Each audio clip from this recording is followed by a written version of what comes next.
গল্পের দেশে তোমাকে আবারও স্বাগত। আজকে যে গল্পটি পাঠ করব সেটি হলো বঙ্কিমচন্দ্র চট্টোপাধ্যায়ের বিখ্যাত উপন্যাস রজনী। আজকে পাঠ করব রজনীর প্রথম পর্ব। গল্প পাঠে আমি দীপালি।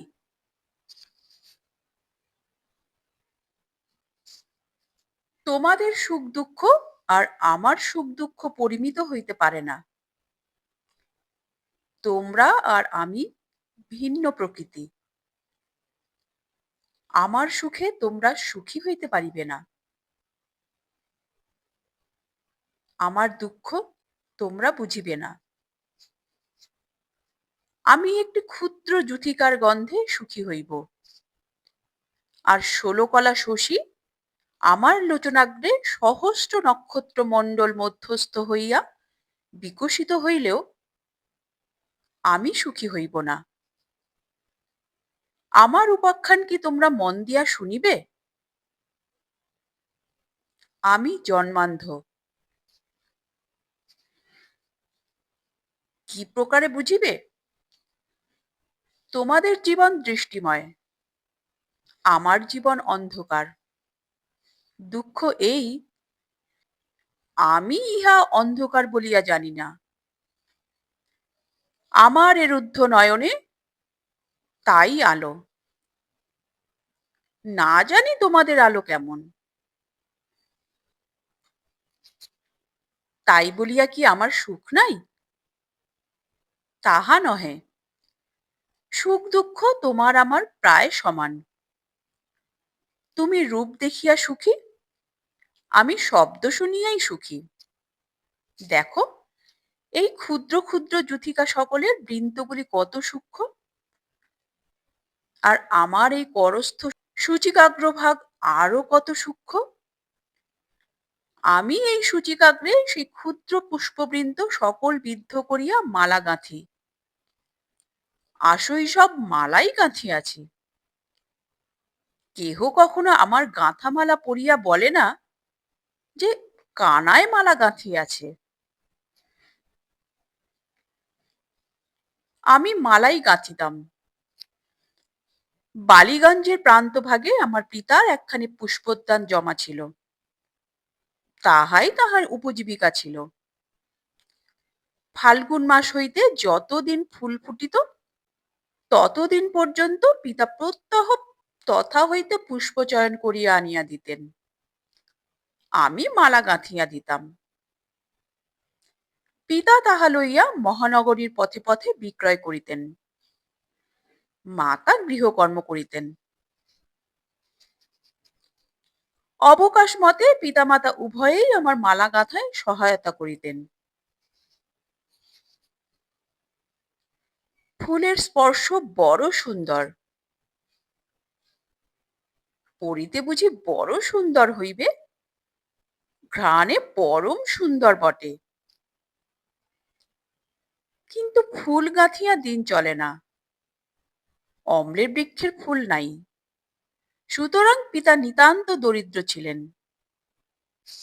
নিজাপুরে একখানি সামান্য খাপড়েলের ঘরে বাস করিতেন। তাহারই এক প্রান্তে ফুল বিছাইয়া, ফুল স্তূপাকৃত করিয়া, ফুল ছড়াইয়া আমি ফুল গাঁথিতাম। পিতা বাহির হইয়া গেলে গান গাইতাম। আমার এত সাধের প্রভাতে সই ফুটল না কো কলি। ও হরি, এখনো আমার বলা হয় নাই আমি পুরুষ কি মেয়ে। তবে এতক্ষণে যিনি না বুঝিয়াছেন তাহাকে না বলাই ভালো। আমি এখন বলিব না। পুরুষই হই, মেয়েই হই, অন্ধের বিবাহের বড় গোল। কানা বলিয়া আমার বিবাহ হইল না। সেটা দুর্ভাগ্য কি সৌভাগ্য, যে চোখের মাথা খাইয়াছে সেই বুঝিবে। অনেক অপাঙ্গ রঙ্গরঙ্গিনী আমার এই চিরকৌমার্যের কথা শুনিয়া বলিয়া গিয়াছে, আহা, আমিও যদি কানা হইতাম। বিবাহ না হোক তাতে আমার দুঃখ ছিল না। আমি স্বয়ংবরা হইয়াছিলাম। একদিন পিতার কাছে কলিকাতার বর্ণনা শুনিতেছিলাম। শুনিলাম মনুমেন্ট বড় ভারী ব্যাপার, অতি উঁচু, অটল, অচল, ঝড়ে ভাঙে না, গলায় চেন। একা একাই বাবু। মনে মনে মনুমেন্টকে বিবাহ করিলাম। আমার স্বামীর চেয়ে বড় কে? আমি মনুমেন্ট মহিষী।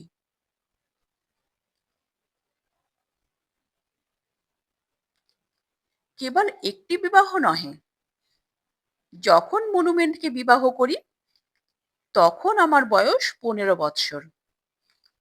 17 বৎসর বয়সে, বলিতে লজ্জা করে, সধবাবস্থাতেই আর একটা বিবাহ ঘটিয়া গেল। আমাদের বাড়ির কাছে কালীচরণ বসু নামে একজন কায়স্থ ছিল। চীনা বাজারে তাহার একখানি খেলনার দোকান ছিল। সে কায়স্থ, আমরাও কায়স্থ, এই জন্য একটু আত্মীয়তা হইয়াছিল। কালী বসুর একটি 4 বৎসরের শিশুপুত্র ছিল, তাহার নাম বামাচরণ। বামাচরণ সর্বদা আমাদের বাড়িতে আসিত। একদিন একটা বর বাজনা বাজাইয়া মন্দগামী ঝড়ের মতো আমাদিগের বাড়ির সম্মুখ দিয়া যায়। দেখিয়া বামাচরণ জিজ্ঞাসা করিল, ও কে? ও? আমি বলিলাম, ও বর। বামাচরণ তখন কান্না আরম্ভ করিল। আমি বল হব? তাহাকে কিছুতেই থামাইতে না পারিয়া বলিলাম, কাঁদিস না, তুই আমার বর। এই বলিয়া একটা সন্দেশ তাহার হাতে দিয়া জিজ্ঞাসা করিলাম, কেমন, তুই আমার বর হবি? শিশু সন্দেশ হাতে পাইয়া রোদন সংবরণ করিয়া বলিল, হব। সন্দেশ সমাপ্ত হইলে বালক ক্ষণিক কাল পরে বলিল, হ্যাঁ গা, বলে কি কলে গা? বোধহয় তাহার ধ্রুব বিশ্বাস জন্মিয়াছিল যে বরে বুঝি কেবল সন্দেশই খায়। যদি তা হয় তবে সে আরো একটা আরম্ভ করিতে প্রস্তুত। ভাব বুঝিয়া আমি বলিলাম, বরে ফুলগুলি গুছিয়ে দেয়। বামাচরণ স্বামীর কর্তব্য বুঝিয়া লইয়া ফুলগুলি আমার হাতে গুছাইয়া তুলিয়া দিতে লাগিল। সেই অবধি আমি তাহাকে বর বলি, সে আমাকে ফুল গুছাইয়া দেয়। আমার এই 2 বিবাহ। এখন একালের জটিলা কুটিলাদের আমার জিজ্ঞাস্য, আমি সতী বলাইতে পারি কি?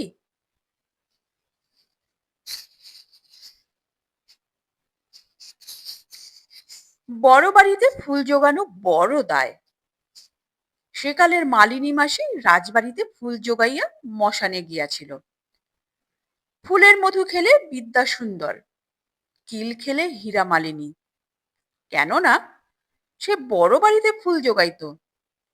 সুন্দরের সেই রামরাজ্য হইল, কিন্তু মালিনীর কিল আর ফিরিল না। বাবা তো বেলফুল হাঁকিয়া রসিক মহলে ফুল বেচিতেন, অরসিক মহলে ফুল নিত্য জোগাইতেন। তাহার মধ্যে রামসদয় মিত্রর বাড়ি প্রধান। রামসদয় মিত্রের 4.5টা ঘোড়া ছিল, নাতিদের একটা পণি, আর আদত 4টা, 4.5টা ঘোড়া, আর 1.5খানা গৃহিণী। একজন আদত, একজন চিররুগ্না ও প্রাচীনা, তাহার নাম ভুবনেশ্বরী। কিন্তু তার গলার সাঁই সাঁই শব্দ শুনিয়া রামমণি ভিন্ন অন্য নাম আমার মনে আসিত না। আর যিনি পুরা একখানি গৃহিণী, তাহার নাম লবঙ্গলতা। লবঙ্গলতা লোকে বলিত কিন্তু তাহার পিতা নাম রাখিয়াছিলেন ললিত লবঙ্গলতা, এবং রামসদয় বাবু আদর করিয়া বলিতেন, ললিত লবঙ্গলতা পরিশীলন কোমলমলয় সমীরে। রামসদয় বাবু প্রাচীন, বয়ঃক্রম ৬৩ বৎসর। ললিত লবঙ্গলতা নবীনা, বয়স ১৯ বৎসর, দ্বিতীয় পক্ষের স্ত্রী, আদরের আদরিণী, গৌরবের গৌরবিণী, মানের মানিনী, নয়নের মণি, ১৬ আনা গৃহিণী। তিনি রামসদয়ের সিন্ধুকের চাবি, বিছানার চাদর, পানের চুন, গেলাসের জল। তিনি রামসদয়ের জ্বরে কুইনাইন, কাশিতে ইপিকা, বাতে ফ্লানেল এবং আরোগ্যে সুরুয়া।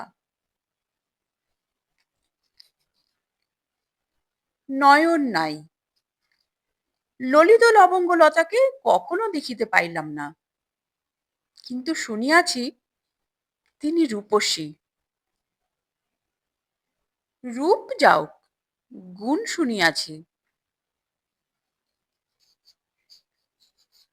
লবঙ্গ বাস্তবিক গুণবতী, গৃহকার্যে নিপুণা, দানে মুক্ত হস্তা, হৃদয়ে সরলা, কেবল বাক্যে বিষময়ী। লবঙ্গলতার অশেষ গুণের মধ্যে একটি এই যে তিনি বাস্তবিক পিতামহের তুল্য সেই স্বামীকে ভালোবাসিতেন। কোন নবীনা নবীন স্বামীকে সেরূপ ভালোবাসেন কিনা সন্দেহ। ভালোবাসিতেন বলিয়া তাহাকে নবীন সাজাইতেন, সে শয্যার রস কাহাকে বলি।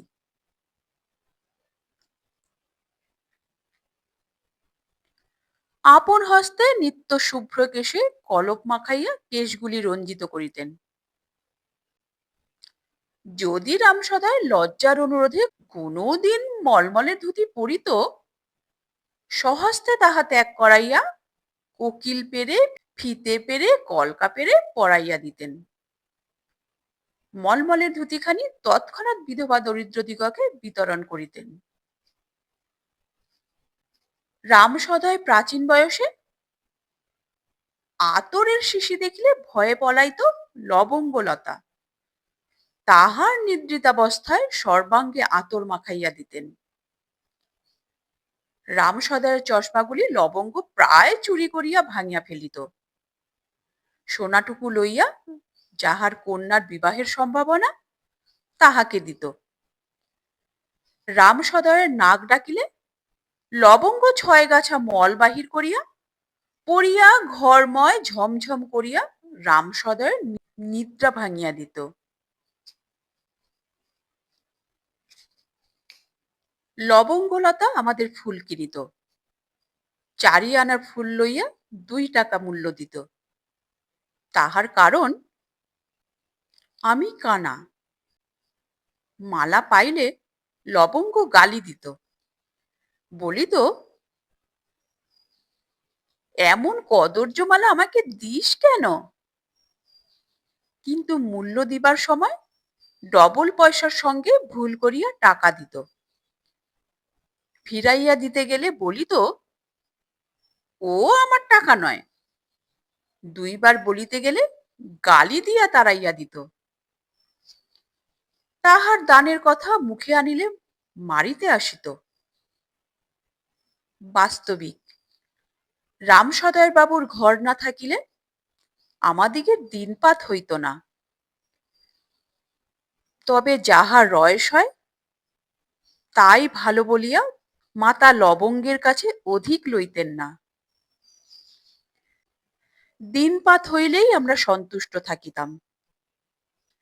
লবঙ্গলতা আমাদিগের নিকট রাশি রাশি ফুল কিনিয়া রামসদয়কে সাজাইত। সাজাইয়া বলিত, দেখো রতিপতি। রামসদয় বলিত, দেখো সাক্ষাৎ অঞ্জনানন্দন। সেই প্রাচীনে নবীনে মনের মিল ছিল। দর্পণের মতো দুইজনে দুইজনের মন দেখিতে পাইত। তাহাদের প্রেমের পদ্ধতিটা এইরূপ। রাম সদয় বলিত, ললিত লবঙ্গলতা পড়িসি। লবঙ্গ, আজ্ঞে ঠাকুর দাদা মহাশয়, দাসী হাজির। রাম, আমি যদি মরি? লবঙ্গ, আমি তোমার বিষয় খাইব। লবঙ্গ মনে মনে বলিত, আমি বিষ খাইব। রাম সদয় তাহা মনে মনে জানিত। লবঙ্গ এত টাকা দিত, তবে বড় বাড়িতে ফুল জোগানো দুঃখ কেন? শোনো, একদিন মার জ্বর, অন্তপুরে বাবা যাইতে পারিবেন না, তবে আমি বই আর কে লবঙ্গলতাকে ফুল দিতে যাইবে? আমি লবঙ্গের জন্য ফুল লইয়া চলিলাম। অন্ধ হই যাই হই, কলিকাতার রাস্তা সকল আমার নখদর্পণে ছিল। বেত্র হস্তে সর্বত্র যাইতে পারিতাম, কখনো গাড়ি ঘোড়ার সম্মুখে পড়ি নাই। অনেকবার পথচারীর ঘাড়ে পড়িয়াছি বটে, তাহার কারণ কেহ কেহ অন্ধ যুবতী দেখিয়া সাড়া দেয় না, বরং বলে, আ মোলো, দেখতে পাস নে, কানা না কি? আমি ভাবিতাম উভয়ত। ফুল লইয়া গিয়া লবঙ্গের কাছে গেলাম। দেখিয়া লবঙ্গ বলিলেন, কি লোকানি, আবার ফুল লইয়া মরতে এসেছিস কেন? কানি বলিলে আমার হাড় জ্বলিয়া যাইত। আমি কি কদর্য উত্তর দিতে যাইতেছিলাম, এমতো সময়ে সেখানে হঠাৎ কাহার পদধ্বনি শুনিলাম। কে আসিল? যে আসিল বলিল, এ কে ছোট মা? ছোট মা? তবে রামসদয়ের পুত্র। রামসদয়ের কোন পুত্র? বড় পুত্রের কণ্ঠ একদিন শুনিয়াছিলাম, সে এমন অমৃতময় নহে, এমন করিয়া কর্ণবিবর ভরিয়া সুখ ঢালিয়া দেয় নাই। বুঝিলাম এ ছোট বাবু। ছোট মা বলিলেন, এবার বড় মৃদু কণ্ঠে বলিলেন, ও কানা ফুলওয়ালি। ফুলওয়ালি? আমি বলি বা কোনো ভদ্রলোকের মেয়ে? লবঙ্গ বলিলেন, কেন গা, ফুলওয়ালি হইলে কি ভদ্রলোকের মেয়ে হয় না? ছোটবাবু অপ্রতিভ হইলেন, বলিলেন, হবে না কেন, এটি তো ভদ্রলোকের মেয়ের মতোই বোধ হইতেছে। তা ওটি কানা হইল কিসে? লবঙ্গ, ও জন্মান্ধ। ছোটবাবু, দেখি। ছোটবাবুর বড় বিদ্যার গৌরব ছিল। তিনি অন্যান্য বিদ্যাও যেরূপ যত্নের সহিত শিক্ষা করিয়াছিলেন, অর্থের প্রত্যাশী না হইয়া চিকিৎসা শাস্ত্রেও সেইরূপ যত্ন করিয়াছিলেন। লোকে রাষ্ট্র করিত যে শচীন্দ্রবাবু কেবল দরিদ্রগণের বিনামূল্যে চিকিৎসা করিবার জন্য চিকিৎসা শিখিতেছিলেন। দেখি বলিয়া আমাকে বলিলেন, একবার দাঁড়াও তো গা।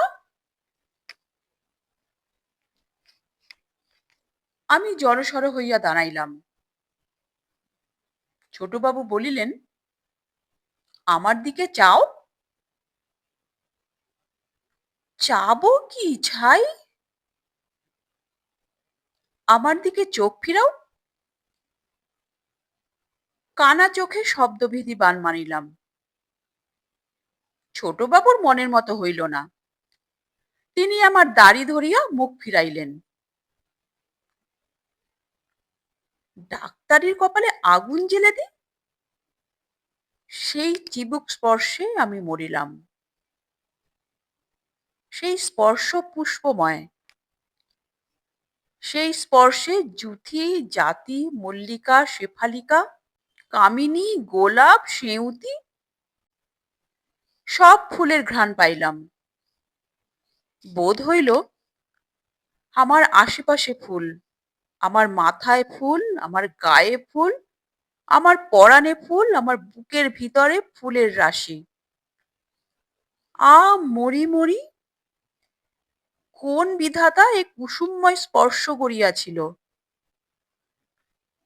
বলিয়াছি তো, কানার সুখ দুঃখ তোমরা বুঝিবে না। মরি মরি, সে নবনীত সুকুমার পুষ্পগন্ধময় বীণা ধ্বনিবৎ স্পর্শ, বীণা ধ্বনিবৎ স্পর্শ। যার চোখ আছে,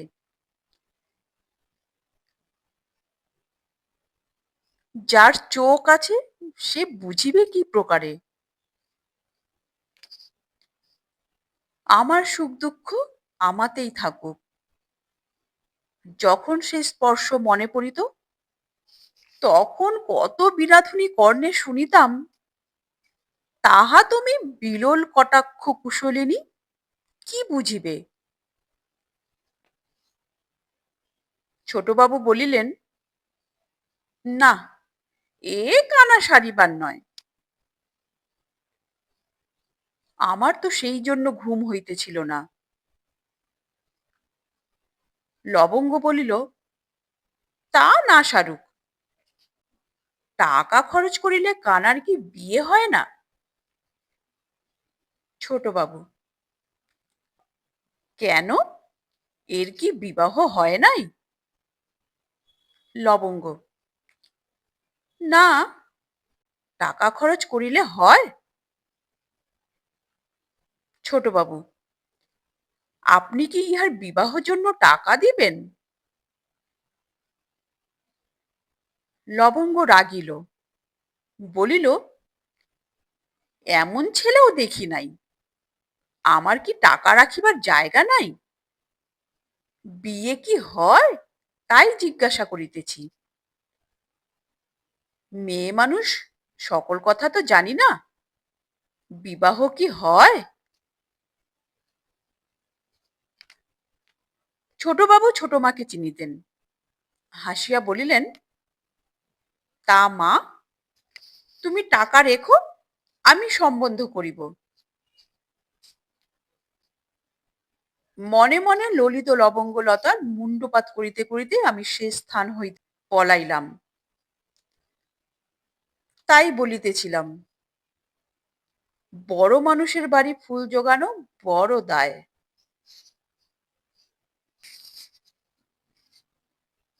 বহু মূর্তিময়ী বসুন্ধরে, তুমি দেখিতে কেমন? তুমি যে অসংখ্য অচিন্তনীয় শক্তি ধরো, অনন্ত বৈচিত্র্য বিশিষ্ট জড় পদার্থ সকল হৃদয়ে ধারণ করো, সে সকল দেখিতে কেমন? যাকে যাকে লোকে সুন্দর বলে, সেসব দেখিতে কেমন?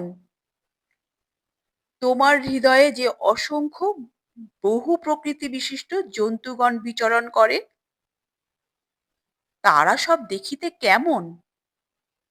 বলো মা, তোমার হৃদয়ের সারভূত পুরুষ জাতি দেখিতে কেমন? দেখাও মা, তাহার মধ্যে যাহার করস্পর্শে এত সুখ, সে দেখিতে কেমন? দেখা মা, দেখিতে কেমন দেখায়? দেখা কি, দেখা কেমন, দেখিলে কিরূপ সুখ হয়? এক মুহূর্ত জন্য এই সুখময় স্পর্শ দেখিতে পাই না। দেখা মা, বাহিরের চক্ষু নিমিলিত থাকে, থাকুক মা, আমার হৃদয়ের মধ্যে চক্ষু ফুটাইয়া দে, আমি এক অন্তরের ভিতর অন্তর লুকাইয়া মনের সাথে রূপ দেখে নারী জন্ম সার্থক করি। সবাই দেখে, আমি দেখিব না কেন? বুঝি কীটপতঙ্গ অবধি দেখে, আমি কি অপরাধে দেখিতে পাই না? শুধু দেখা, কারো ক্ষতি নাই, কারো কষ্ট নাই, কারো পাপ নাই, সবাই অবহেলে দেখে। কি দোষে আমি কখনো দেখিব না? না, না, অদৃষ্টে নাই। হৃদয় মধ্যে খুঁজিলাম, শুধু শব্দ স্পর্শ গন্ধ, আর কিছু পাইলাম না। আমার অন্তর বিদীর্ণ করিয়া ধ্বনি উঠিতে লাগিল, কে দেখাবি দেখা গো, আমায় রূপ দেখা। বুঝিল না, কেহই অন্ধের দুঃখ বুঝিল না। সেই অবধি আমি প্রায় প্রত্যহ রামসদয় মিত্রের বাড়ি ফুল বেচিতে যাইতাম, কিন্তু কেন তাহা জানিতাম না। যাহার নয়ন নাই তাহারে যত্ন কেন, সে দেখিতে পাইবে না, কেবল কথার শব্দ শুনিবার ভরসা মাত্র। কেন শচীন্দ্রবাবু আমার কাছে আসিয়া কথা কহিবেন? তিনি থাকেন সদরে, আমি যাই অন্তঃপুরে। যদি তাহার স্ত্রী থাকিত তবেও বা কখনো আসিতেন, কিন্তু বৎসরের পূর্বে তাহার স্ত্রীর মৃত্যু হইয়াছিল, আর বিবাহ করেন নাই, অতএব সে ভরসাও নাই। কদাচিৎ কোনো প্রয়োজনে মাতাদিগের নিকট আসিতেন। আমি যে সময় ফুল লইয়া যাইব তিনিও ঠিক সেই সময়ে আসিবেন, তাহারই বা সম্ভাবনা কি? অতএব যে এক শব্দ শুনিবা মাত্র আশা, তাহাও বড় সফল হইত না। তথাপি অন্ধ প্রত্যহ ফুল লইয়া যাইত। কোন দুরাশায় তাহা জানি না। নিরাশ হইয়া ফিরিয়া আসিবার সময় প্রত্যহ ভাবিতাম, আমি কেন আসি? প্রত্যহ মনে করিতাম আর আসিব না। প্রত্যহই সে কল্পনা বৃথা হইত। প্রত্যহই আবার যাইতাম, যেন কে চুল ধরিয়া লইয়া যাইত। আবার নিরাশ হইয়া ফিরিয়া আসিতাম, আবার প্রতিজ্ঞা করিতাম যাইব না, আবার যাইতাম। এই রূপে দিন কাটতে লাগলো।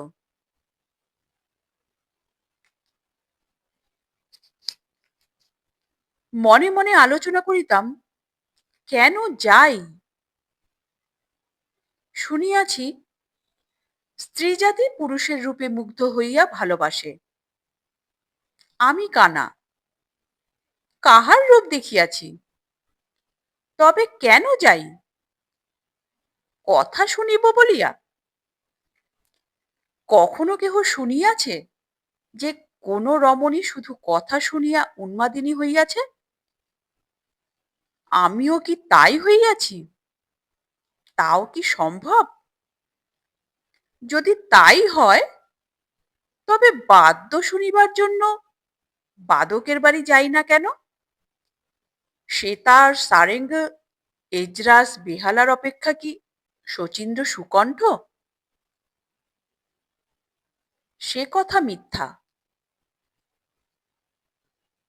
তবে কি সেই স্পর্শ? আমি যে কুসুম রাশি রাত্রি দিবা লইয়া আছি, কখনো পাতিয়া শুইতেছি, কখনো বুকে চাপাইতেছি, ইহার অপেক্ষা তাহার স্পর্শ কোমল? তা তো নয়। তবে কি? এ কানাকে কে বুঝাইবে? তবে কি?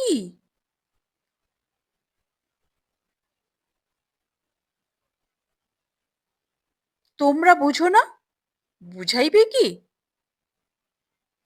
তোমাদের চক্ষু আছে, রূপ চেনো, রূপই বোঝো। আমি জানি রূপ দ্রষ্টার মানসিক বিকার মাত্র। শব্দও মানসিক বিকার। রূপ রূপবানে নাই, রূপ দর্শকের মনে। নহিলে একজনকে সকলেই সমান রূপবান দেখে না কেন? একজনে সকলেই আসক্ত হয় না কেন? সেই রূপ শব্দও তোমার মনে। রূপ দর্শকের একটি মনের সুখ মাত্র, শব্দ শ্রোতার একটি মনের সুখ মাত্র, স্পর্শ স্পর্শকের মনের সুখ মাত্র। যদি আমার রূপ সুখের পথ বন্ধ থাকে, তবে শব্দ স্পর্শ গন্ধ কেন রূপ সুখের ন্যায় মনোমধ্যে সর্বময় না হইবে? শুষ্ক ভূমিতে বৃষ্টি পড়িলে কেন না সে উৎপাদিনী হইবে? শুষ্ক কাষ্ঠে অগ্নি সংলগ্ন হইলে কেন না সে জ্বলিবে? রূপে হোক, শব্দে হোক, স্পর্শে হোক, শূন্য রমণীর হৃদয়ে সুপুরুষ সংস্পর্শ হইলে কেন প্রেম না জন্মিবে? দেখো, অন্ধকারেও ফুল ফোটে, মেঘে ঢাকিলেও চাঁদ গগনে বিহার করে, জনশূন্য অরণ্যেও কোকিল ডাকে। যে সাগর গর্ভে মনুষ্য কখনো যাইবে না, সেখানেও রত্ন প্রভাসিত হয়। অন্ধের হৃদয়েও প্রেম জন্মে। আমার নয়ন নিরুদ্ধ বলিয়া হৃদয় কেন প্রস্ফুটিত হইবে না? হইবে না কেন? কিন্তু সে সকল আমার যন্ত্রণার জন্য। বোবার কবিত্ব কেবল তাহার যন্ত্রণার জন্য। বধিরের সঙ্গীতানুরাগ যদি হয় কেবল তাহার যন্ত্রণার জন্য। আপনার গীত আপনি শুনিতে পায় না। আমার হৃদয়ে প্রাণ সঞ্চার তেমনই যন্ত্রণার জন্য। পরের রূপ দেখিব কি? আমি আপনার কখনো আপনিই দেখিলাম না। রূপ, রূপ, আমার কি রূপ! এই ভূমণ্ডলের রজনী নামে ক্ষুদ্র বিন্দু কেমন দেখায়? আমাকে দেখিলে কখনো কি কাহারো আবার ফিরিয়া দেখিতে ইচ্ছা হয় নাই? এমন নিচাশয় ক্ষুদ্র কেহ কি জগতে নাই যে আমাকে সুন্দর দেখে? নয়ন না থাকিলে নারী সুন্দর হয় না।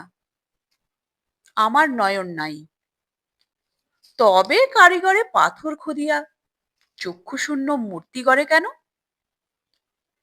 আমি কি কেবল সেই রূপ পাষাণী মাত্র? তবে বিধাতা এই পাষাণ মধ্যে এই সুখ দুঃখ সমাকুল প্রণয় লালসা পরবশ হৃদয় কেন পুরিল? পাষাণের দুঃখ পাইয়াছি, পাষাণের সুখ পাইলাম না কেন? এ সংসারে তারতম্য কেন? অনন্ত দুষ্কৃতিকারীও চক্ষে দেখে। আমি জন্ম পূর্বেই কোনো দোষ করিয়াছিলাম যে আমি চক্ষে দেখিতে পাইব না। এ সংসারে বিধাতা নাই, বিধান নাই, পাপ পুণ্যের দণ্ড পুরস্কার নাই। আমি মরিব। আমার এই জীবনে বহু বৎসর গিয়াছে, বহু বৎসর আসিতেও পারে। বৎসরে বৎসরে বহু দিবস, দিবসে দিবসে বহু দণ্ড, দণ্ডে দণ্ডে বহু মুহূর্ত। তাহার মধ্যে এক মুহূর্ত জন্য, এক পলক জন্য আমার কি চক্ষু ফুটিবে না? এক মুহূর্তের জন্য চক্ষু মেলিতে পারিলে দেখিয়া লই এই শব্দ স্পর্শময় বিশ্ব সংসার কি, আমি কি, শচীন্দ্র কি।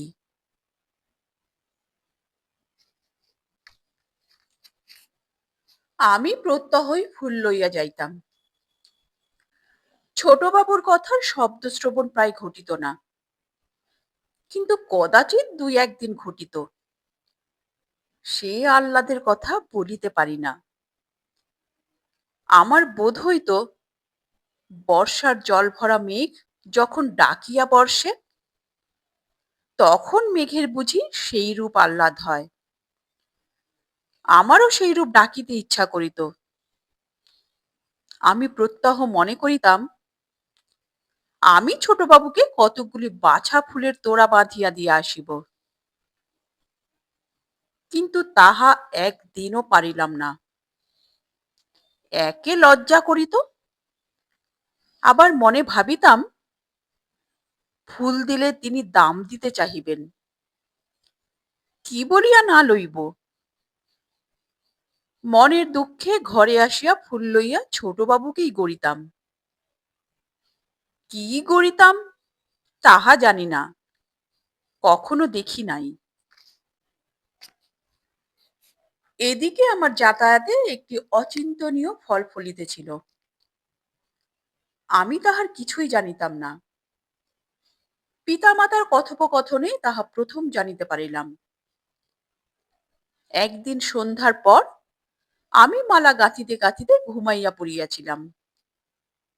কি একটা শব্দে নিদ্রা ভাঙিল। জাগ্রত হইলে কর্ণে পিতামাতার কথোপকথনে শব্দ প্রবেশ করিল। বোধ হয় প্রদীপ নিভিয়া গিয়া থাকিবে, কেননা পিতামাতা আমার নিদ্রাভঙ্গ জানিতে পারিলেন এমতো বোধ হইল না। আমিও আমার নাম শুনিয়া কোনো সাড়া শব্দ করিলাম না। শুনিলাম মা বলিতেছেন, তবে এক প্রকার স্থিরই হইয়াছে। পিতা উত্তর করিলেন, স্থির বই কি, অমন বড় মানুষ লোক, কথা দিলে কি আর নড়চড় আছে? আর আমার মেয়ের দোষের মধ্যে অন্ধ, নহিলে অমন মেয়ের লোকে তপস্যা করিয়া পায় না। মা, তা পরে এত করবে কেন? পিতা, তুমি বুঝিতে পারো না যে ওরা আমাদের মতো টাকার কাঙাল নয়? 1000-2000 টাকা ওরা টাকার মধ্যে ধরে না। যেদিন রজনীর সাক্ষাতে রামসদয় বাবুর স্ত্রী বিবাহের কথা প্রথম পারিলেন, সেই দিন হইতে রজনী তাহার কাছে প্রত্যহ যাতায়াত আরম্ভ করিল। তিনি ছেলেকে জিজ্ঞাসা করিয়াছিলেন, টাকায় কি কানার বিয়ে হয়? ইহাতে অবশ্য মেয়ের মনে আশা ভরসা হইতে পারে যে বুঝি ইনি দয়াবতী হইয়া টাকা খরচ করিয়া আমার বিবাহ দিবেন। সেই দিন হইতে রজনী নিত্য যায় আসে। সেই দিন হইতে নিত্য যাতায়াত দেখিয়া লবঙ্গ বুঝিলেন যে মেয়েটি বিবাহের জন্য বড় কাতর হয়েছে। না হবে কেন, বয়স তো হয়েছে। তাতে আবার ছোটবাবু টাকা দিয়া হরনাথ বসুকে রাজি করিয়াছেন, গোপালও রাজি হইয়াছে।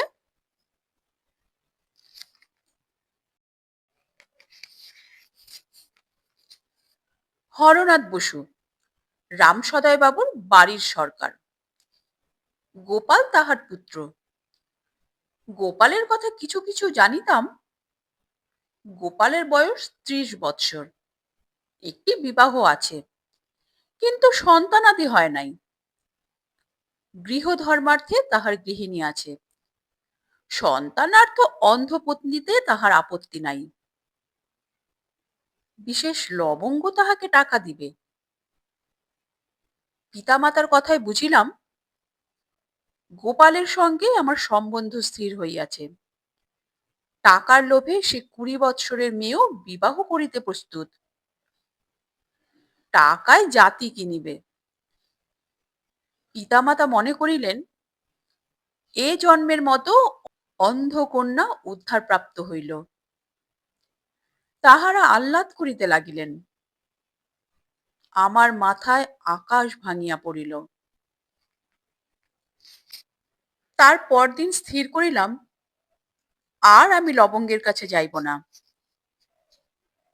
মনে মনে তাহাকে শতবার পোড়ার মুখে বলিয়া গালি দিলাম। লজ্জায় মরিয়া যাইতে ইচ্ছা করিতে লাগিল। রাগে লবঙ্গকে মারিতে ইচ্ছা করিতে লাগিল। দুঃখে কান্না আসিতে লাগিল। আমি লবঙ্গের কি করিয়াছি যে সে আমার উপর এত অত্যাচার করিতে উদ্যত? ভাবিলাম, যদি সে বড় মানুষ বলিয়া অত্যাচার করিয়াই সুখী হয়, তবে জন্মান্ধ দুঃখিনী ভিন্ন আর কি অত্যাচার করিবার পাত্র পাইল না? আমি মনে করিলাম, না, আর একদিন যাইব, তাহাকে এমন করিয়া তিরস্কার করিয়া আসিব, তারপর আর যাইব না। আর ফুল বেচিব না, আর তাহার টাকা লইব না। মা যদি তাহাকে ফুল দিয়া মূল্য লইয়া আসেন, তবে তাহার টাকার অন্ন ভোজন করিব না। না খাইয়া মরিতে হয়, সেও ভালো। ভাবিলাম, বলিব, বড় মানুষ হইলেই কি পরপীড়ন করিতে হয়? বলিব, আমি অন্ধ, অন্ধ বলিয়া কি দয়া হয় না? বলিব, পৃথিবীতে যাহার কোনো সুখ নাই, তাহাকে বিনা অপরাধে কষ্ট দিয়া তোমার কি সুখ? কষ্ট দিয়া তোমার কি সুখ? যত ভাবি এই বলিব, এই বলিব, তত কোনো সুখ নাই। যত ভাবি এই বলিব, তত আপনার চক্ষের জল আপনি ভাসি। মনে ভয় হইতে লাগিল, পাছে বলিবার সময় কথাগুলি ভুলিয়া যাই। যথা সময়ে আবার রামসদয় বাবুর বাড়ি চলিলাম। ফুল লইয়া যাইব না মনে করিয়াছিলাম, কিন্তু শুধু হাতে যাইতে লজ্জা করিতে লাগিল। কি বলিয়া গিয়া বসিব? পূর্বমত কিছু ফুল লইলাম, কিন্তু আজই মাকে লুকাইয়া গেলাম।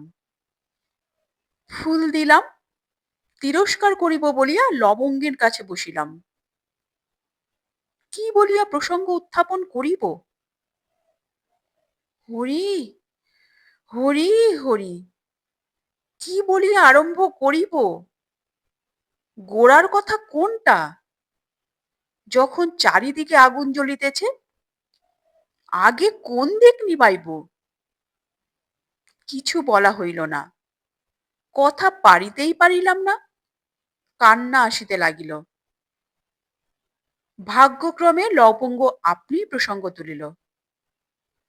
কানি, তোর বিয়ে হবে। আমি জ্বলিয়া উঠিলাম। বলিলাম, ছাই হবে। লবঙ্গ বলিল, কেন? ছোটবাবু বিবাহ দেওয়াইবেন, হবে না কেন? আরো জ্বলিলাম। বলিলাম, কেন? আমি তোমাদের কাছে কি দোষ করেছি? লবঙ্গ রাগিল। বলিল, আহ মোলো, তোর কি বিয়ের মন নাই নাকি? আমি মাথা নাড়িয়া বলিলাম, না। লবঙ্গ আরো রাগিল। বলিল, পাপিষ্ঠা কোথাকার, বিয়ে করবি নে কেন? আমি বলিলাম, খুশি? লবঙ্গের মনে বোধহয় সন্দেহ হইল। আমি ভ্রষ্টা, নহিলে বিবাহে অসম্মত কেন? সে বড় রাগ করিয়া বলিল, আহ মোলো, বেরো বলিতেছি, নহিলে খ্যাংরা মারিয়া বিদায় করিব। আমি উঠিলাম। আমার দুই অন্ধ চক্ষে জল পড়িতেছিল, তাহা লবঙ্গকে দেখাইলাম না। ফিরিলাম। গৃহে যাইতেছিলাম, সিঁড়িতে আসিয়া একটু ইতস্তত করিতেছিলাম। কই, তিরস্কারের কথা কিছুই তো বলা হয় নাই। অকস্মাৎ কাহার পদশব্দ শুনিলাম। অন্ধের শ্রবণ শক্তি অনৈসর্গিক প্রখরতা প্রাপ্ত হয়। আমি দুই একবার সেই পদশব্দ শুনিয়াই চিনিয়াছিলাম কাহার পদবিক্ষেপের এ শব্দ। আমি সিঁড়িতে বসিলাম। ছোটবাবু আমার নিকটে আসিলেন। আমাকে দেখিয়া দাঁড়াইলেন। বোধহয় আমার চক্ষের জল দেখিতে পাইয়াছিলেন। জিজ্ঞাসা করিলেন, কে, রজনী? সকল ভুলিয়া গেলাম। রাগ ভুলিলাম, অপমান ভুলিলাম, দুঃখ ভুলিলাম। কানে বাজিতে লাগিল, কে, রজনী? আমি উত্তর করিলাম না।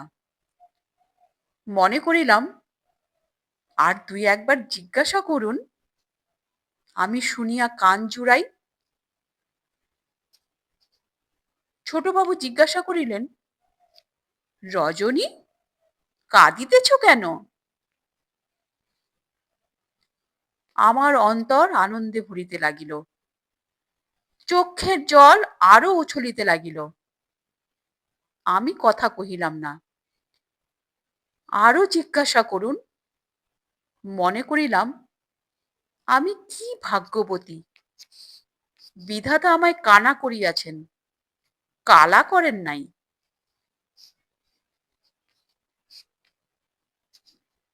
তিনি আবার জিজ্ঞাসা করিলেন, কেন কাঁদিতেছ? কেহ কিছু বলিয়াছে? আমি সেবার উত্তর করিলাম, তাহার সঙ্গে কথোপকথনের সুখ যদি এই জন্মে একবার ঘটিতেছে, তবে ত্যাগ করি কেন? আমি বলিলাম, ছোট মা তিরস্কার করিয়াছেন। ছোটবাবু হাসিলেন, বলিলেন, ছোট মার কথা ধরিও না, তার মুখ ওই রকম, কিন্তু মনে রাগ করেন না। তুমি আমার সঙ্গে এসো, এখনই তিনি আবার ভালো কথা বলিবেন। তাহার সঙ্গে কেন না যাইব? তিনি ডাকিলে কি আর রাগ থাকে? আমি উঠিলাম, তাহার সঙ্গে চলিলাম। তিনি সিঁড়িতে উঠিতে লাগিলেন, আমি পশ্চাৎ পশ্চাৎ উঠিতেছিলাম। তিনি বলিলেন, তুমি দেখিতে পাও না, সিঁড়িতে ওঠো কি রূপে? না পারো, আমি হাত ধরিয়া লইয়া যাইতেছি। আমার গা কাঁপিয়া উঠিল, সর্বশরীরে রোমাঞ্চ হইল। তিনি আমার হাত ধরিবেন? ধরুন না, লোকে নিন্দা করে করুক, আমার নারী জন্ম সার্থক হোক। আমি পরের সাহায্য ব্যতীত কলিকাতার গলি গলি বেড়াইতে পারি, কিন্তু ছোটবাবুকে নিষেধ করিলাম না। ছোটবাবু, বলিব কি? কি বলিয়া বলিব? উপযুক্ত কথা পাই না। ছোটবাবু হাত ধরিলেন। যেন একটি প্রভাত প্রফুল্ল পদ্ম দলগুলির দ্বারা আমার প্রকোষ্ঠ বেরিয়া ধরিল। যেন গোলাপের মালা গাঁথিয়া কে আমার হাতে বেরিয়া দিল। আমার আর কিছু মনে নাই। বুঝি সেই সময় ইচ্ছা হইয়াছিল, এখন মরি না কেন? বুঝি তখন গলিয়া জল হইয়া যাইতে ইচ্ছা করিয়াছিল। বুঝি ইচ্ছা করিয়াছিল, শচীন্দ্র আর আমি দুইটি ফুল হইয়া এইরূপ সংস্পৃষ্ট হইয়া কোন বন্য বৃক্ষে গিয়া এক বোটায় ঝুলিয়া থাকি। আর কি মনে হইয়াছিল, তাহা মনে নাই। যখন সিঁড়ির উপরে উঠিয়া ছোটবাবু হাত ছাড়িয়া দিলেন, তখন দীর্ঘ নিঃশ্বাস ত্যাগ করিলাম। এ সংসার আবার মনে পড়িল। সেই সঙ্গে মনে পড়িল, কি করিলে প্রাণেশ্বর, না বুঝিয়া কি করিলে? তুমি আমার পানি গ্রহণ করিয়াছ, এখন তুমি আমায় গ্রহণ করো না করো, তুমি আমার স্বামী, আমি তোমার পত্নী। ইহজন্মে অন্ধ ফুলওয়ালির আর কেহ স্বামী হইবে না।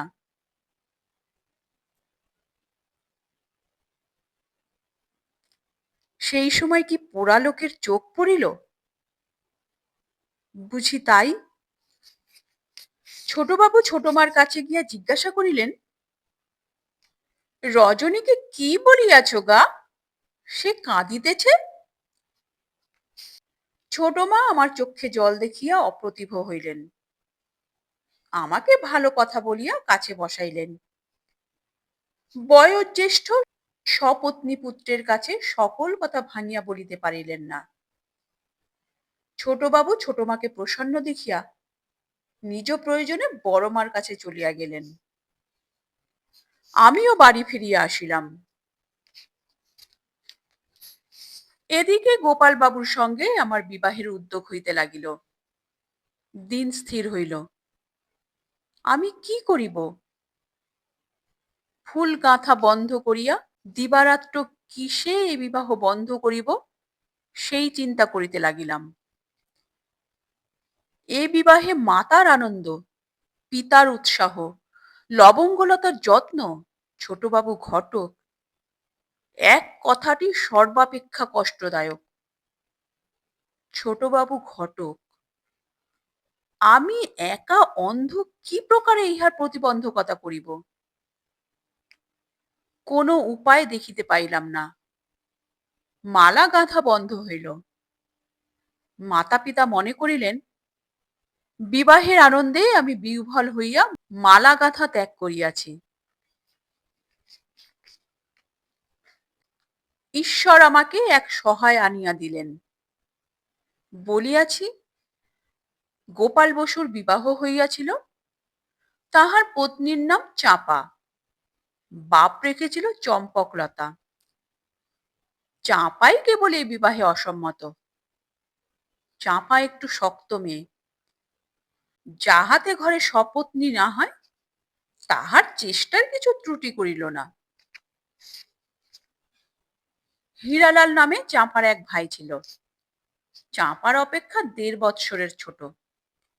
হীরালাল মদ খায়, তাহাও অল্প মাত্রায় নহে, শুনিয়াছি গাঁজাও টানে। তাহার পিতা তাহাকে লেখাপড়া শিখান নাই, কোন প্রকারে সে হস্তাক্ষরটি প্রস্তুত করিয়াছিল মাত্র।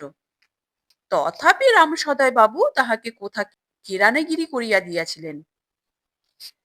মাতলামির দোষে সে চাকরিটি গেল।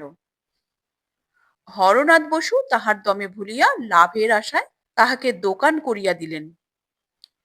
দোকানে লাভ দূরে থাক, দেনা পড়িল, দোকান উঠিয়া গেল। তারপর কোন গ্রামে 12 টাকা বেতনে হীরালাল মাস্টার হইয়া গেল। সে গ্রামে মদ পাওয়া যায় না বলিয়া হীরালাল পলাইয়া আসিল। তারপর সে একখানা খবরের কাগজ করিল। দিন কতক তাহাতে খুব লাভ হইল, বড় পসার জাকিল। কিন্তু অশ্লীলতা দোষে পুলিশে টানাটানি আরম্ভ করিল। ভয়ে হীরালাল কাগজ ফেলিয়া রূপোশ হইল। কিছুদিন পরে হীরালাল আবার হঠাৎ ভাসিয়া উঠিয়া ছোটবাবুর মোসাহেবি করিতে চেষ্টা করিতে লাগিল। কিন্তু ছোটবাবুর কাছে মদের চাল নাই দেখিয়া আপনা আপনি সরিল। অনন্যপায় হইয়া নাটক লিখিতে আরম্ভ করিল। নাটক একখানিও বিক্রি হইল না। তবে ছাপাখানার দেনা শোধিতে হয় না বলিয়া সে যাত্রা রক্ষা পাইল। এক্ষণে সে ভব সংসারে আর কুল কিনারা না দেখিয়া হীরালাল চাঁপা দিদির আঁচল ধরিয়া বসিয়া রহিল। চাঁপা হীরালালকে স্বকার্যোদ্ধার জন্য নিয়োজিত করিল। হীরালাল ভগিনীর কাছে সবিশেষ শুনিয়া জিজ্ঞাসা করিল, টাকার কথা সত্য তো? যেই কানিকে বিবাহ করিবে সেই টাকা পাইবে। চাঁপা সে বিষয়ে সন্দেহ ভঞ্জন করিল। হীরালালের টাকার বড় দরকার। সে তখনই আমার পিতৃভবনে আসিয়া দর্শন দিল। পিতা তখন বাড়ি ছিলেন, আমি তখন সেখানে ছিলাম না। আমি নিকটস্থ অন্য ঘরে ছিলাম। অপরিচিত পুরুষে পিতার সঙ্গে কথা কহিতেছে। কণ্ঠস্বরে জানিতে পারিয়া কান পাতিয়া কথাবার্তা শুনিতে লাগিলাম। হীরালালের কি কর্কশ কদর্য স্বর! হীরালাল বলিতেছে, সতীনের ওপর কেন মেয়ে দিবে? পিতা দুঃখিতভাবে বলিলেন, কি করি, না দিলে তো বিয়ে হয় না, এতকাল তো হলো না। হীরালাল, কেন? তোমার মেয়ের বিবাহের ভাবনা কি? পিতা হাসিলেন, বলিলেন, আমি গরিব, ফুল বেচিয়া খাই, আমার মেয়েকে বিবাহ করিবে? তাতে আবার কানা মেয়ে, আবার বয়সও ঢের হয়েছে। হীরা, কেন, পাত্রের অভাব কি? আমায় বলিলে আমি বিয়ে করি। এখন বয়স্থা মেয়েও তো লোকে চায়। আমি যখন স্তুশ্চুভিষ্টস্বাদ পত্রিকার এডিটর ছিলাম, তখন আমি মেয়ে বড় করিয়া বিবাহ দিবার জন্য কত আর্টিকেল লিখেছি। পড়িয়া আকাশের মেঘ ডেকে উঠেছিল। বাল্য বিবাহ, ছি ছি, মেয়ে তো বড় করিয়াই বিবাহ দিবে। এসো, আমাকে দেশের উন্নতির এক্সাম্পল সেট করিতে দাও, আমি এ মেয়ে বিয়ে করিব। আমরা তখন হীরালালের চরিত্রের কথা সবিশেষ শুনি নাই, পশ্চাৎ শুনিয়াছি। পিতা ইতস্তত করিতে লাগিলেন। এত বড় পণ্ডিত জামাই হাতছাড়া হয় ভাবিয়া শেষ একটু দুঃখিত হইলেন। শেষ বলিলেন, এখন কথা ধার্য হইয়া গিয়াছে, এখন আর নড়চড় হয় না। বিশেষ এ বিবাহের বার্তা শচীন্দ্রবাবু, তাহারাই বিবাহ দিতেছেন। তাহারা যাহা করিবেন তাহাই হইবে। তাহারাই গোপাল বাবুর সঙ্গে সম্বন্ধ করিয়াছেন। হীরা, তাদের মতলব তুমি কি বুঝিবে? বড় মানুষের চরিত্রের অন্ত পাওয়া ভার, তাদের বড় বিশ্বাস করিও না। এই বলিয়া হীরালাল চুপি চুপি কি বলিল তাহা শুনিতে পাইলাম না। পিতা বলিলেন, সে কি, না, আমার কানা মেয়ে। হীরালাল তৎকাল ভগ্ন মনোরথ হইয়া ঘরের এদিক সেদিক দেখিতে লাগিল। চারিদিক দেখিয়া বলিল, তোমার ঘরে মদ নাই বটে হে? পিতা বিস্মিত হইলেন, বলিলেন, মদ কি জন্য রাখিব? হীরালাল মদ নাই জানিয়া বিজ্ঞের ন্যায় বলিল, সাবধান করিয়া দিবার জন্য বলছিলাম। এখন ভদ্রলোকের সঙ্গে কুটুম্ব করিতে চাহিলে ওগুলা যেন না থাকে। কথাটা পিতার বড় ভালো লাগিল না। তিনি চুপ করিয়া রহিলেন। হীরালাল না বিবাহে না মদে কোনো দিকেই দেশের উন্নতির এক্সাম্পল সেট করিতে না পারিয়া ক্ষুণ্ণ মনে বিদায় হইল।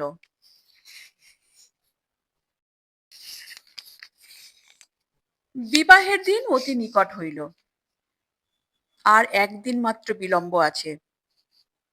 উপায় নাই, নিষ্কৃতি নাই। চারিদিক হইতে উচ্ছ্বসিত বাড়ির আসি গর্জিয়া আসিতেছে।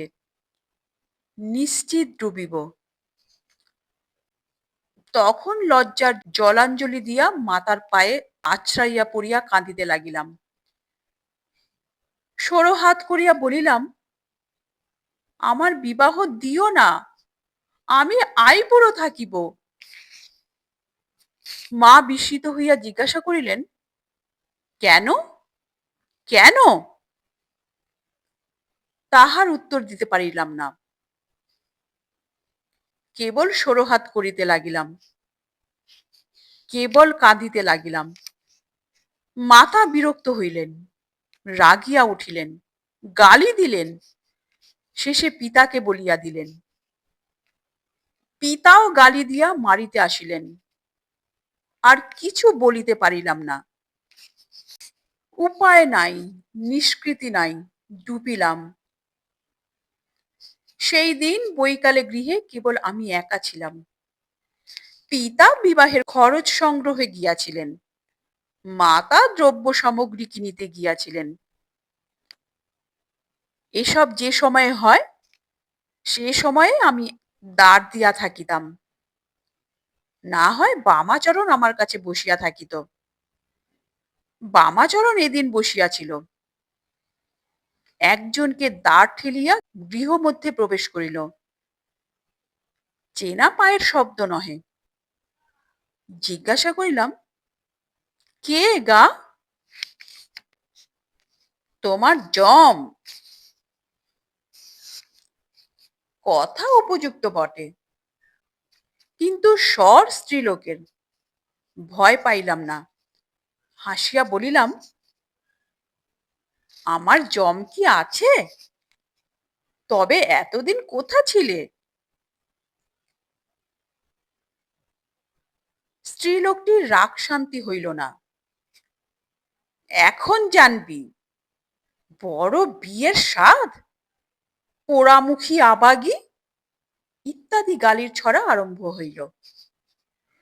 গালি সমাপ্তে সেই মধুর ভাষিনী বলিলেন, হ্যাঁ দেখ কানি, যদি আমার স্বামীর সঙ্গে তোর বিয়ে হয়, তবে যেদিন তুই ঘর করিতে যাইবি, সেই দিন তোকে বিষ খাওয়াইয়া মারিব।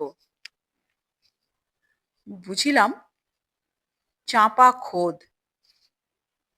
আদর করিয়া বসিতে বলিলাম। বলিলাম, শুনো, তোমার সঙ্গে কথা আছে। এত গালির উত্তরে সাদর সম্ভাষণ দেখিয়া চাপা একটু শীতল হইয়া বসিল। আমি বলিলাম, শুনো, এই বিবাহে তুমি যেমন বিরক্ত, আমিও তেমনি। আমার এই বিবাহ যাহাতে না হয়, আমি তাহাই করিতে রাজি আছি। কিসে বিবাহ বন্ধ হয়, তাহার উপায় বলিতে পারো? চাপা বিস্মিত হইল। তা তোমার বাপ মাকে বলো না কেন? আমি বলিলাম, হাজার বার বলিয়াছি, কিছু হয় নাই। চাপা, বাবুদের বাড়ি গিয়া তাদের হাতে পায়ে ধরো না কেন? আমি, তাতেও কিছু হয় নাই। চাপা একটু ভাবিয়া বলিল, তবে এক কাজ করিবি? আমি, কি? চাপা, দুদিন লুকাইয়া থাকিবি? আমি, কোথায় লুকাইব? আমার স্থান কোথায় আছে? চাপা আবার একটু ভাবিল, বলিল, আমার বাপের বাড়ি গিয়া থাকিবি? ভাবিলাম, মন্দ কি, আর তো উদ্ধারের কোনো উপায় দেখি না। বলিলাম, আমি কানা, নূতন স্থানে আমাকে কে পথ চিনাইয়া লইয়া যাইবে? তাহারাই বা স্থান দিবে কেন? চাপা আমার সর্বনাশিনী কুপ্রবৃত্তি মূর্তিমতি হইয়া আসিয়াছিল। সে বলিল, তোর তা ভাবিতে হইবে না, সেসব বন্দোবস্ত আমি করিব, আমি সঙ্গে লোক দিব, আমি তাদের বলিয়া পাঠাইব, তুই যাস তো বল। মজ্জনন্মুখের সমীপবর্তী কাষ্ঠফলকবৎ এই প্রবৃত্তি আমার চক্ষে একমাত্র রক্ষার উপায় বলিয়া বোধ হইল। আমি সম্মত হইলাম। চাঁপা বলিল, আচ্ছা, তবে ঠিক থাকিস, রাত্রে সবাই ঘুমাইলে আমি আসিয়া দ্বারের টোকা মারিব, বাহির হইয়া আসিস। আমি সম্মত হইলাম। রাত্রি দ্বিতীয় প্রহরে দ্বারে ঠক ঠক করিয়া অল্প শব্দ হইল। আমি জাগ্রত ছিলাম। দ্বিতীয় বস্ত্র মাত্র লইয়া আমি দ্বারোদ্ঘাটন পূর্বক বাহির হইলাম। বুঝিলাম চাঁপা দাঁড়াইয়া আছে। তাহার সঙ্গে চলিলাম।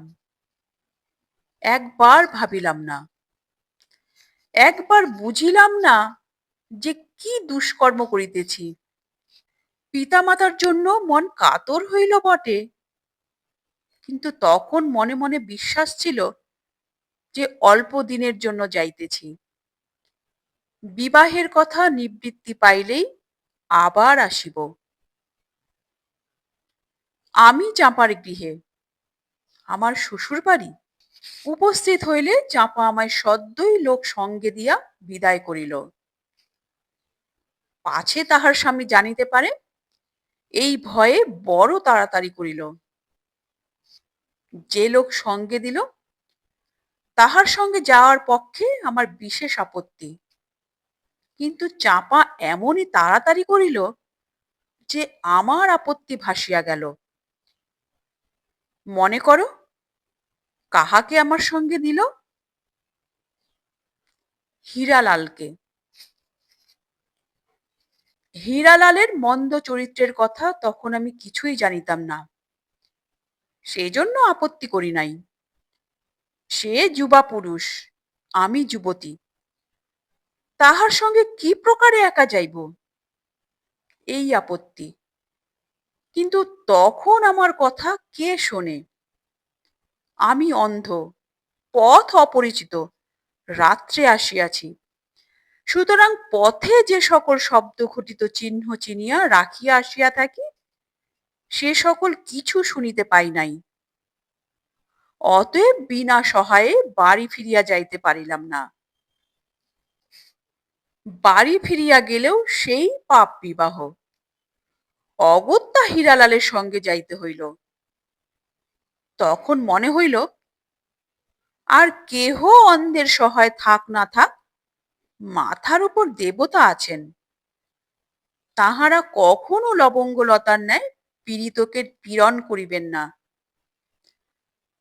তাহাদের দয়া আছে, শক্তি আছে, অবশ্য দয়া করিয়া আমাকে রক্ষা করিবেন, নহিলে দয়া কার জন্য? তখন জানিতাম না যে ঐশিক নিয়ম বিচিত্র, মনুষ্যের বুদ্ধির অতীত। আমরা যাহাকে দয়া বলি, ঈশ্বরের অনন্ত জ্ঞানের কাছে তাহা দয়া নহে। আমরা যাহাকে পীড়ন বলি, ঈশ্বরের অনন্ত জ্ঞানের কাছে তাহা পীড়ন নহে। তখন জানিতাম না যে এই সংসারের অনন্ত চক্রে দয়া দাক্ষিণ্য শূন্য যে চক্র নিয়মিত পথে অনতিক্ষুণ্ণ রেখায় অহরহ চলিতেছে, তাহার দারুণ বেগের পথে যে পড়িবে, অন্ধ হোক, খঞ্জ হোক, আর্ত হোক, সে পিষিয়া মরিবে। আমি অন্ধ নিঃসহায় বলিয়া অনন্ত সংসার চক্র পথ ছাড়িয়া চলিবে কেন? হীরালালের সঙ্গে প্রশস্ত রাজপথে বাহির হইলাম। তাহার পদশব্দ অনুসরণ করিয়া চলিলাম। কোথাকার ঘড়িতে 1টা বাজিল। পথে কেহ নাই, কোথাও শব্দ নাই, 2-1খানা গাড়ির শব্দ। দুই একজন সুরাপরিণত বুদ্ধি, কামিনীর অসম্বন্ধ গীতিশব্দ। আমি হীরালালকে সহসা জিজ্ঞাসা করিলাম, হীরালাল বাবু, আপনার গায়ে জোর কেমন? হীরালাল একটু বিস্মিত হইল, বলিল, কেন? আমি বলিলাম, জিজ্ঞাসা করি। হীরালাল বলিল, তা মন্দ নয়। আমি, তোমার হাতে কিসের লাঠি? হীরালাল, তালের। ভাঙিতে পারো? হীরা, সাধ্য কি? আমি, আমার হাতে দাও দেখি। হীরালাল আমার হাতে লাঠি দিল। আমি তাহা ভাঙিয়া দ্বিখণ্ড করিলাম। হীরালাল আমার বল দেখিয়া বিস্মিত হইল। আমি আধখানা তাহাকে দিয়া আধখানা আপনি রাখিলাম। তাহার লাঠি ভাঙিয়া দিলাম দেখিয়া হীরালাল রাগ করিল। আমি বলিলাম, আমি এখন নিশ্চিন্ত হইলাম, রাগ করিও না। তুমি আমার বল দেখিলে, আমার হাতে এই আধখানা লাঠি দেখিলে, তোমার ইচ্ছা থাকিলেও তুমি আমার উপর কোনো অত্যাচার করিতে সাহস করিবে না। হীরালাল চুপ করিয়া রহিল।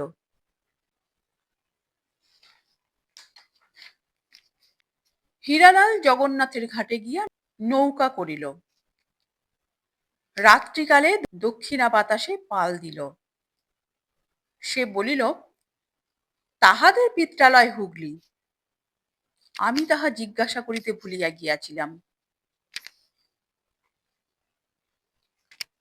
পথে হীরালাল বলিল, গোপালের সঙ্গে তোমার বিবাহ তো হইবে না, আমায় বিবাহ করো।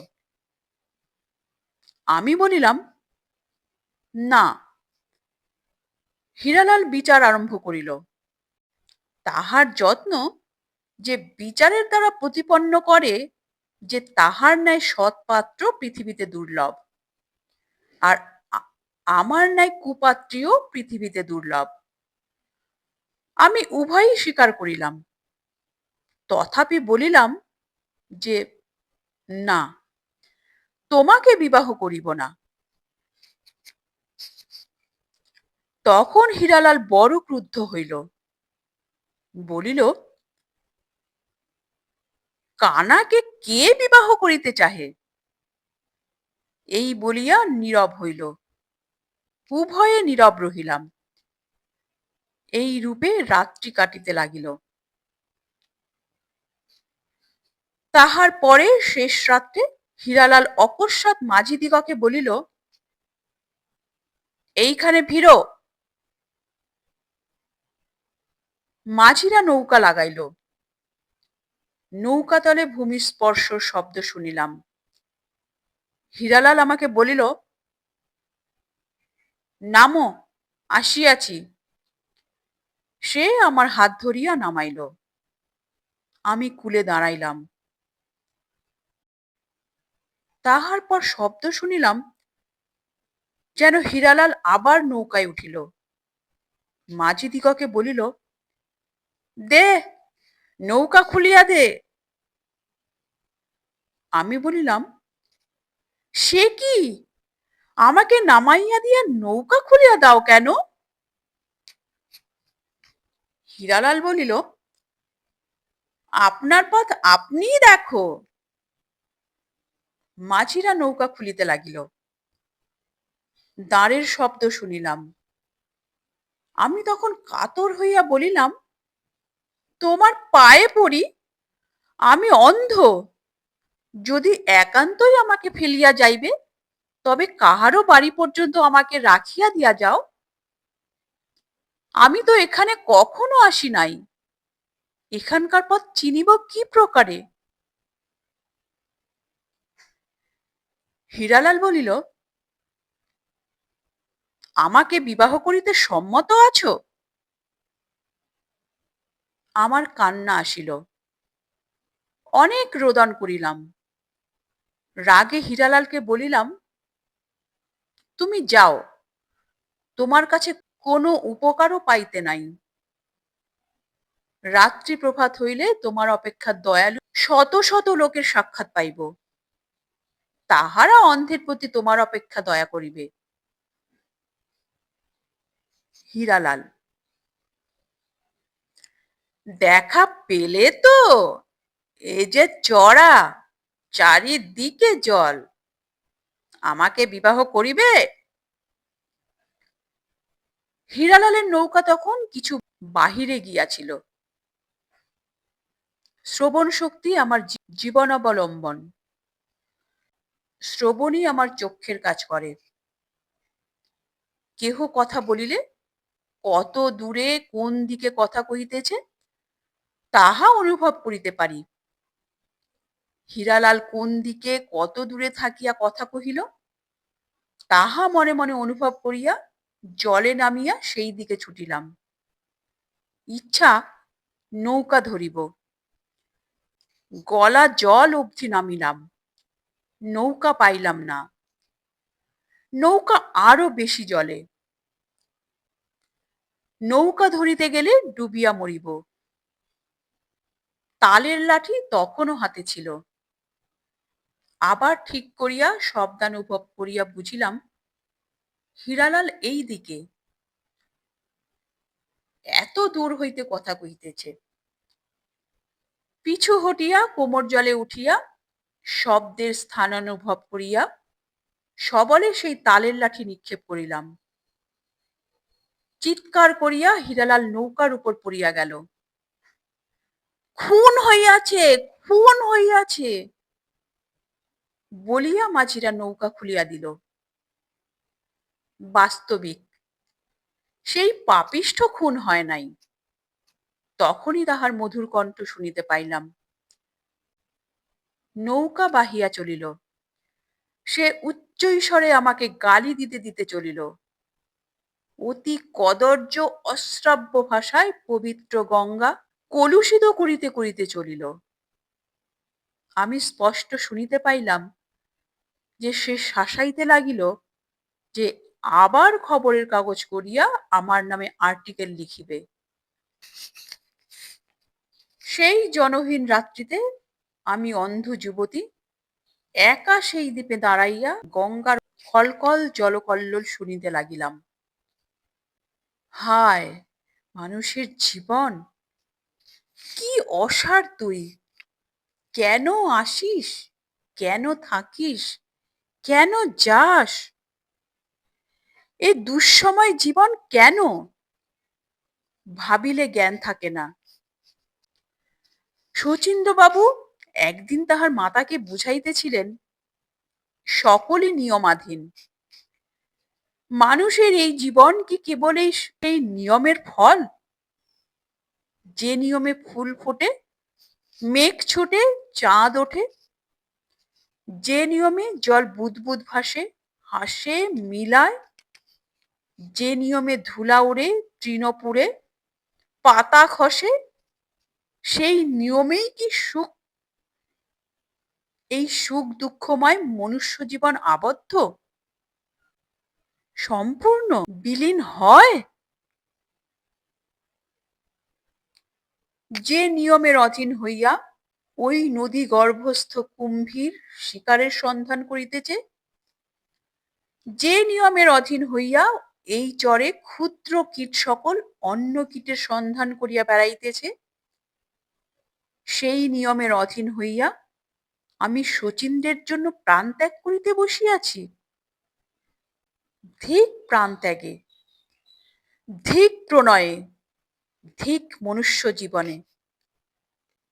কেন এই গঙ্গা জলে ইহা পরিত্যাগ করি না?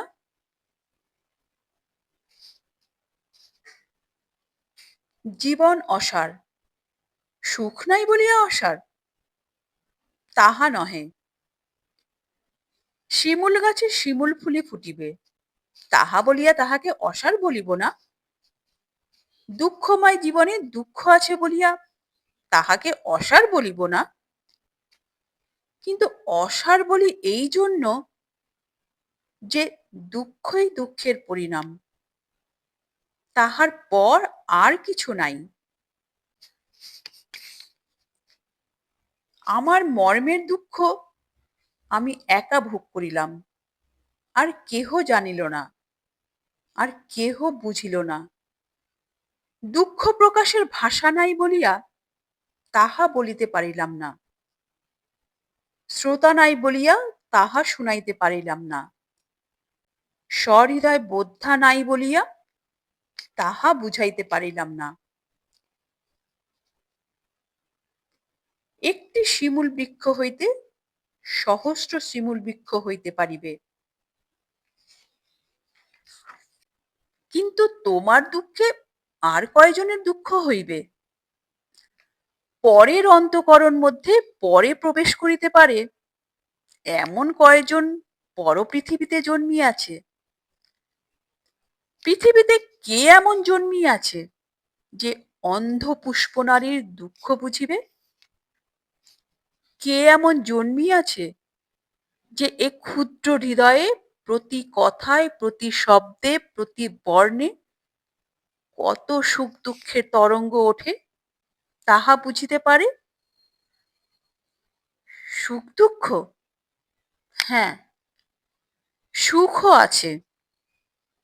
যখন চৈত্র মাসে ফুলের বোঝার সঙ্গে সঙ্গে মৌমাছি ছুটিয়া আমাদের গৃহমধ্যে প্রবেশ করিত, তখন সে শব্দের মধ্যে আমার কত সুখ উছলিত, কে বুঝিত? যখন গীতি ব্যবসায়িনীর অট্টালিকা হইতে বাদ্যনিক্কণ সান্ধ্য সমীরণে কর্ণে আসিত, তখন আমার সুখ কে বুঝিয়াছে? যখন বামাচরণের আধো আধো কথা ফুটিয়াছিল, জল বলিতে ত বলিত, কাপড় বলিতে খাবো বলিত, রজনী বলিতে জুঞ্জি বলিত, তখন আমার মনে কত সুখ উছলিত তাহা কে বুঝিবে? তাহা কে বুঝিয়াছিল? আমার দুঃখই বা কে বুঝিবে? অন্ধের রূপোন্মাদ কে বুঝিবে? না দেখায় যে দুঃখ, তাহা কে বুঝিবে? বুঝিলেও বুঝিতে পারে, কিন্তু দুঃখ যে কখনো প্রকাশ করিতে পারিলাম না, এ দুঃখ কে বুঝিবে? পৃথিবীতে যে দুঃখের ভাষা নাই, এ দুঃখ কে বুঝিবে? ছোট মুখে বড় কথা তোমরা ভালোবাসো না, ছোট ভাষায় বড় দুঃখ কি প্রকাশ করা যায়? এমনই দুঃখ যে আমার যে কি দুঃখ, তাহাতে হৃদয় ধ্বংস হইলেও সকলটা আপনি মনে ভাবিয়া আনিতে পারি না। মনুষ্য ভাষাতে তেমন কথা নাই, মনুষ্যের তেমন চিন্তা শক্তি নাই। দুঃখ ভোগ করি, কিন্তু দুঃখটা বুঝিয়া উঠিতে পারি না। আমার কি দুঃখ, কি তাহা জানি না, কিন্তু হৃদয় ফাটিয়া যাইতেছে। সর্বদা দেখিতে পাইবে যে তোমার শরীর, তোমার দেহ শীর্ণ হইতেছে, বল অপহৃত হইতেছে, কিন্তু তোমার শারীরিক রোগ কি তাহা জানিতে পারিতেছ না। তেমনি অনেক সময় দেখিবে যে দুঃখে তোমার বক্ষ বিদীর্ণ হইতেছে, প্রাণ বাহির করিয়া দিয়া শূন্য মার্গে পাঠাইতে ইচ্ছা করিতেছে, কিন্তু কি দুঃখ তাহা আপনি বুঝিতে পারিতেছ না। আপনি বুঝিতে পারিতেছ না, আপনিই বুঝিতে পারিতেছ না, পরে বুঝিবে কি? ইহা কি সামান্য দুঃখ? সাধ করিয়া বলি, জীবন অসার। যে জীবন এমন দুঃখময়, তাহার রক্ষার জন্য এত ভয় পাইতেছিলাম কেন? আমি কেন ইহা ত্যাগ করি না? এই তো কলনাদিনী গঙ্গার তরঙ্গ মধ্যে দাঁড়াইয়া আছি। আর 2 পা অগ্রসর হইলেই মরিতে পারি। না মরি কেন? এই জীবন রাখিয়া কি হইবে? মরিব। আমি কেন জন্মিলাম? কেন অন্ধ হইলাম? জন্মিলাম তো শচীন্দ্রের যোগ্য হইয়া জন্মিলাম না কেন? শচীন্দ্রের যোগ্য না হইলাম, তবে শচীন্দ্রকে ভালোবাসিলাম কেন? ভালোবাসিলাম, তবে তাহার কাছে রহিতে পারিলাম না কেন? কিসের জন্য শচীন্দ্রকে ভাবিয়া গৃহত্যাগ করিতে হইল? নিঃসহায় অন্ধ গঙ্গার চরে মরিতে আসিলাম কেন? কেন বানের মুখে কুটার মতো সংসার স্রোতে অজ্ঞাত পথে ভাসিয়া চলিলাম? এ সংসারে অনেক দুঃখী আছে, আমি সর্বাপেক্ষা দুঃখী কেন? এ সকল কাহার খেলা? দেবতার? জীবের এত কষ্টে দেবতার কি সুখ? কষ্ট দিবার জন্য সৃষ্টি করিয়া কি সুখ? মূর্তিমতী নির্দয়াতাকে কেন দেবতা বলিব? কেন নিষ্ঠুরতার পূজা করিব? মানুষের এত ভয়ানক দুঃখ কখন দেবকৃত নহে? তাহা হইলে দেবতা রাক্ষসের অপেক্ষা সহস্র গুণে নিকৃষ্ট। তবে কি আমার কর্মফল? কোন পাপে আমি জন্মান্ধ? 2-1 পা করিয়া অগ্রসর হইতে লাগিলাম। মরিব। গঙ্গার তরঙ্গরব কানে বাজিতে লাগিল। বুঝি মরা হইল না? আমি মিষ্ট শব্দ বড় ভালোবাসি। না, মরিব। চিবুক ডুবিল, অধর ডুবিল, আর একটু মাত্র। নাসিকা ডুবিল, চক্ষু ডুবিল, আমি ডুবিলাম। ডুবিলাম, কিন্তু মরিলাম না। কিন্তু এ যন্ত্রণাময় জীবনচরিত আর বলিতে সাধ করে না। আর একজন বলিবে। আমি সেই প্রভাত বায়ু তাড়িত গঙ্গা জল প্রবাহ মধ্যে নিমগ্ন হইয়া ভাসিতে ভাসিতে চলিলাম। ক্রমে শ্বাস নিশ্চেষ্ট, চেতনা বিনষ্ট হইয়া আসিল।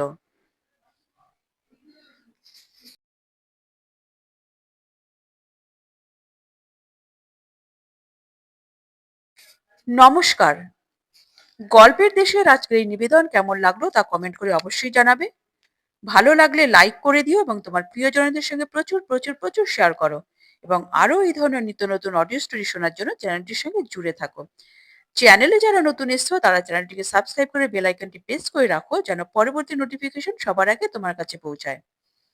তোমরা গল্প শোনার পাশাপাশি যারা কুকিং এ ইন্টারেস্টেড, তারা মায়ের আদরে রান্না নামে আমার একটি কুকিং চ্যানেল আছে, তোমরা চাইলে সেখানে ভিজিট করতে পারো। আর অনেক ভালোবাসা নিয়ে অপেক্ষা করো রজনীর পরবর্তী অধ্যায়ের জন্য। তাহলে পরবর্তী এপিসোডে আবার দেখা হবে। ততক্ষণের জন্য সবাই সুস্থ থেকো, ভালো থেকো, নিজেদের খেয়াল রেখো। নমস্কার, ধন্যবাদ।